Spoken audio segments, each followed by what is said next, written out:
নমস্কার, আমি জ্যোতিষী শ্রী গৌর ভট্টাচার্য। হ্যাঁ, থাম্বনেলটা ঠিকই পড়েছেন বা ঠিকই শুনেছেন। এই মকর রাশির 5টা দিক থেকে সাবধান। এই মকর রাশির 5টা দিক থেকে এই সাবধানতা মেনে চললে আগামী দিনগুলো ভালো হবে। এই যে 3টে মাস, বৈশাখ মাস, জ্যৈষ্ঠ মাস, আষাঢ় মাস, এই 3টা মাসের মধ্যে এই 5 দিক থেকে সাবধান বাণী অবশ্যই মেনে চলা উচিত। কি 5টি দিক থেকে প্রত্যেকটা আলোচনা করব। ভিডিও শেষ পর্যন্ত অবশ্যই থাকবেন। যারা মকর রাশির জাতক বা জাতিকা তারা ভিডিওটাকে অবশ্যই মনোযোগ সহকারে পুঙ্খানুপুঙ্খভাবে দেখবেন। খুব বেশি বড় হবে না ভিডিওটা, একটা কোনো পয়েন্ট স্কিপ করবেন না। খুবই উল্লেখযোগ্য বা খুবই গুরুত্বপূর্ণ আপনার জীবনের জন্য কিন্তু বলতে চলেছি। ভিডিওটা মনোযোগ সহকারে শুনবেন। যদি আপনারা প্রথম হয়ে থাকেন এই চ্যানেলে আমার, তাহলে চ্যানেলটাকে অবশ্যই সাবস্ক্রাইব করবেন। বা যারা অনেক দূর থেকে দেখছেন তারা বিভিন্নভাবে শেয়ার করুন। বা যারা ফেসবুক থেকে দেখছেন তারা ফলো তো অবশ্যই করছেন। আপনাদের এই লাইক, কমেন্ট এবং শেয়ার এগুলোর জন্য আরও উৎসাহ বেড়ে যায় নতুন নতুন ভিডিও বানানোর জন্য। আর আপনারা কোথা থেকে ভিডিওটা দেখছেন একটু কমেন্ট বক্সে আপনার এলাকার নাম, জায়গার নামটা একটু লিখে দিয়ে যান। আপনি কোথা থেকে ভিডিওটা দেখছেন একটু কমেন্ট বক্সে একটু লিখে দেন, তাহলে বুঝতে পারবো যে কোথায় কোথায় আমার ভিডিওটা চলছে। যাই হোক, মূল আলোচনাতে আমি আসার আগে আগে আমি আমার পরিচয়টা দিয়ে দিই। আমার নাম হলো জ্যোতিষী গৌর ভট্টাচার্য, নিশ্চয়ই আপনারা দেখেছেন ইউটিউব চ্যানেলে প্রত্যেকে। আর আমার চেম্বার হলো সারা ভারতবর্ষে একটাই চেম্বার, প্রত্যেক দিন একই জায়গায় বসি, প্রতাপবাগান 6 নম্বর সরণি, বাঁকুড়া। যারা আসতে চাইছেন দেখুন বুকিং নাম্বার দেখা যাচ্ছে, সেই বুকিং নাম্বারে ফোন করে আসুন। বা যারা অনেক দূরে থাকেন, যাদের পক্ষে আসা সম্ভব নয় চেম্বারে, তারা অনলাইন প্রেডিকশন নিতে পারেন। তারা অনলাইন প্রেডিকশন নিতে গেলে কী করতে হবে, আপনার নাম, জন্ম তারিখ, জন্ম সময়, জন্মস্থান, এই তথ্যগুলো পাঠিয়ে দিন।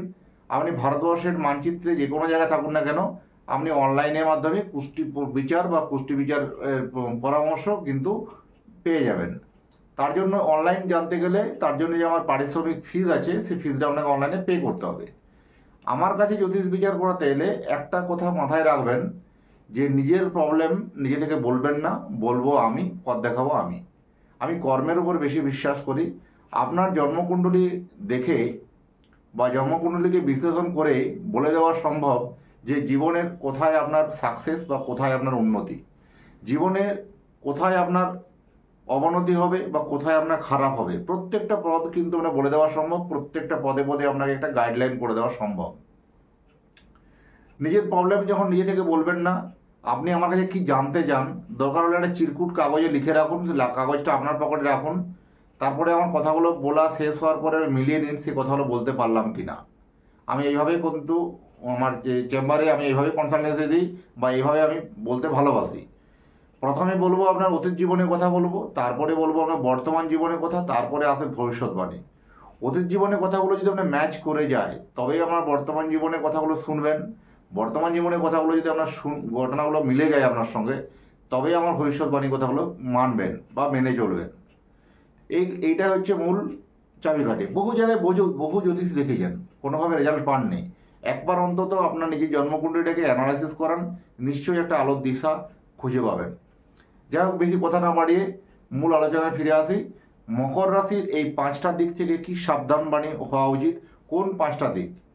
আপনি তো মকর রাশি জাতক জাতিকা, আপনাকে অবশ্যই কিন্তু মনোযোগ সহকারে এই ভিডিওটাকে দেখতে হবে। প্রথমে বলবো প্রেম প্রণয় ঘিরে একটা সমস্যা, বা প্রেম প্রণয় বা অবৈধ সম্পর্ক নিয়ে বারে বারে একটা সম্পর্ক তৈরি হতে বা ঝামেলা হতে পারে, বা বিভিন্ন পর্যন্ত আইনি জটিলতা বা আইনি ঝামেলা পর্যন্ত পৌঁছে যাওয়া, এরকম ধরনের প্রবণতা কিন্তু ঘটতে পারে। প্রেম প্রণয়ের দিক থেকে হঠাৎ করে চরিত্রের মধ্যে দাগ লাগাতে পারে। আপনার যে চরিত্র এত ভালো ক্লিন চরিত্র ছিল, সেই চরিত্রের মধ্যে কেউ দাগ লাগিয়ে দিতে পারে বা কেউ আপনাকে একটা বদনাম করে দিতে পারে। সেক্ষেত্রে একটু সচেতন অবশ্যই দরকার আছে।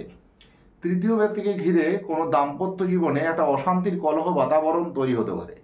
সেক্ষেত্রেও কিন্তু সাবধান বাণী অবশ্যই মেনে চলা উচিত বা মেনে চলতে হবে। দ্বিতীয়ত হচ্ছে তৃতীয় স্থানে, আর মকর রাশি থেকে তৃতীয় স্থানে শনি এবং রাহু এটাকে শ্রাপিত দোষ তৈরি করলো। এই শ্রাপিত দোষের জন্য কি হয়, আমরা জ্যোতিষের ভাষায় বলি পূর্বজন্মের অভিশাপ।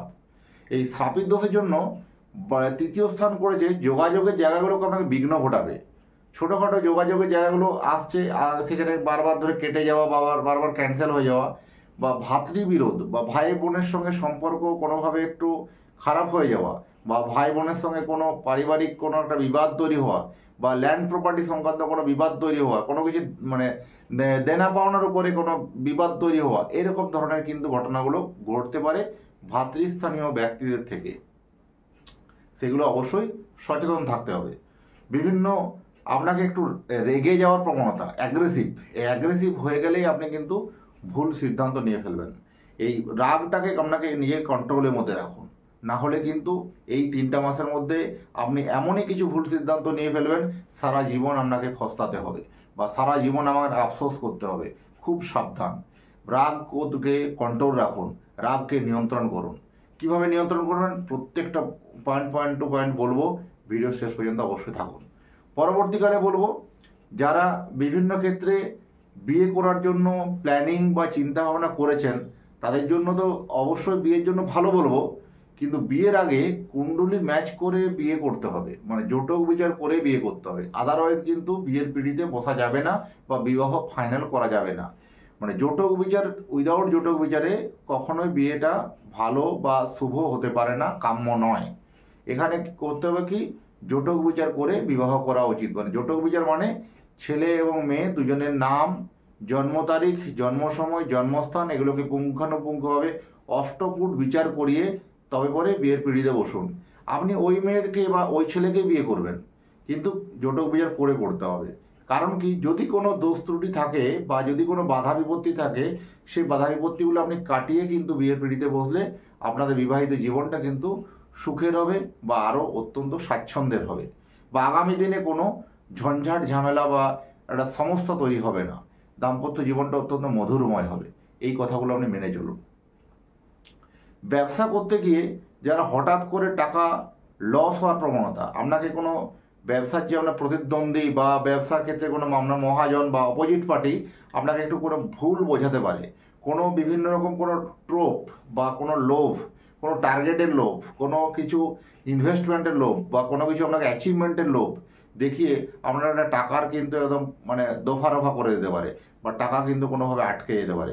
এই সময় খুব জেনে বুঝে বা সাবধানে পা বাড়ানো উচিত।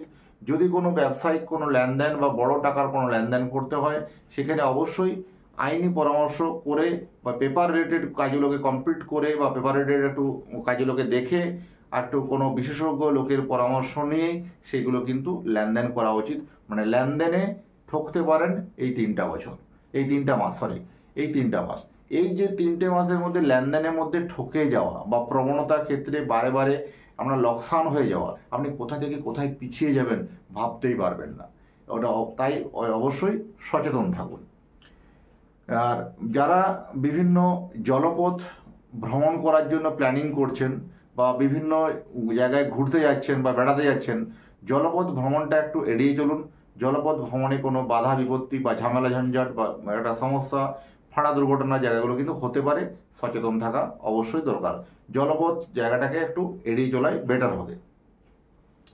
কর্মস্থলে আপনি যেখানে কাজ করছেন বা যেখানে চাকরি করছেন, সরকারি হোক বা বেসরকারি হয়, সেখানে কিন্তু আপনার এতদিনের পাতানো বন্ধু, আপনার পাতানো কলিগ, এতদিনের আপনার সাজানো বন্ধু, সেই বন্ধুটি কিন্তু আপনার সঙ্গে বিশ্বাসঘাতকতা করবে।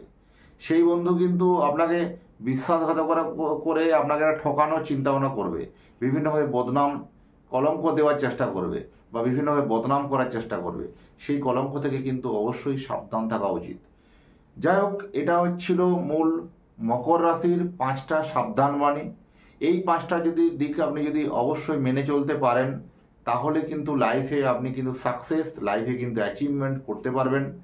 ইন্ডিভিজুয়ালি আপনার জন্য কি হবে, যদি আপনার কুণ্ডলী জানতে হয়, দেখুন নিচে নাম্বার দেখা যাচ্ছে, সেই নাম্বারে আপনি পাঠিয়ে দিন আপনার নাম, জন্ম তারিখ, জন্ম সময়, জন্মস্থান টুক করে পাঠিয়ে দিন এবং পরামর্শ করে জেনে নিন যে আপনার কোথায় ভবিষ্যতের উন্নতি বা কী সাবধানবাণী অবলম্বন করতে হবে। নমস্কার।